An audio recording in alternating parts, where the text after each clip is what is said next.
smartphones all the time, and thanks to public Wi-Fi spots, you don't even have to eat up all your data, and you can still be connected. Well, aside from the potential social pitfalls, there are some safety ones when you're connecting to these hotspots. Heather Massey with the Better Business Bureau here to tell us what we need to look out for. Good morning. Good morning. We are seriously on our phones all the time. All the time, constantly. You can't get away from it these days. So how can you make sure that you keep your information safe? Well, you want to look, if you're on a Wi-Fi hotspot and you're going to connect, you want to look for an encrypted, make sure your data is encrypted. What that means, encrypted, it basically converts your information or data into a code or a cipher. Okay. That way, so if you are entering information, it's difficult for people to pick up on it. So it's almost like a hidden, like in the new chip on the credit cards, it's the same thing. It just converts it to a code. So also you need to make sure that when you do log onto a website that you have that HTTPS up in the search bar. That gives you that extra layer of security, and you also have that lock bar. So it's really important when you are connecting to public Wi-Fi, especially if you're going to enter in any personal information. Okay, and now when it comes to encrypting your information, can you do that with a click of a button, or do you know how to do that? No, that's basically when you look for those, the signs like the lockbox or the S on there. I recommend, or BBB actually recommends, that when you are connecting to Wi-Fi, don't just have it on constantly. You walk in, your phone's up because you don't want it to eat up the data.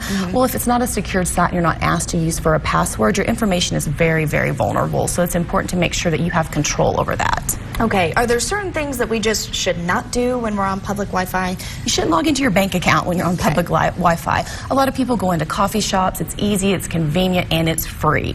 But people like to go in there and you're doing some work for business, or you're going to check your maybe credit card balance. This is a time too where people are actually looking for that information. They're looking for your login information, your passwords, or bank accounts. And also, once you're done, if you are on a secure site and you have logged into your financial institution, make sure you log out. A lot of people just click on that X. I think it's easier and we're done.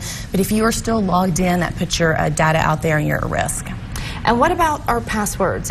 I know you're always giving us the time and when we need to be changing those. Well, a lot of people have the same password for all of their accounts. So if someone does hack in and they're able to gain that information, if you have multiple passwords for every account, if they get access to one account, they can't go into your other accounts because they're going to be password protected to something completely different. So at least you kind of have that damage control. You can keep it at a smaller scope. Okay.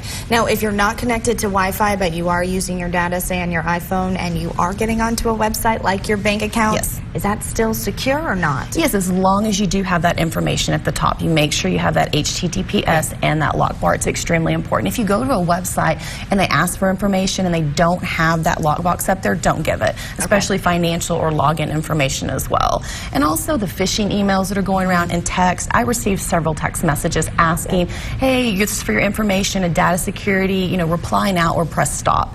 Don't even reply stop. Just delete those text messages because once you reply, they know they have you and they're going to continue to ask you for information. I know it's a good number. All right, Heather, thank you so much for joining us. Thank you. We appreciate all your tips. If you'd like to be here on Good Day, go ahead and contact us. Know of a community event or news story? Then contact us. You can call 432-563-4421. Email news@kmid.tv. Like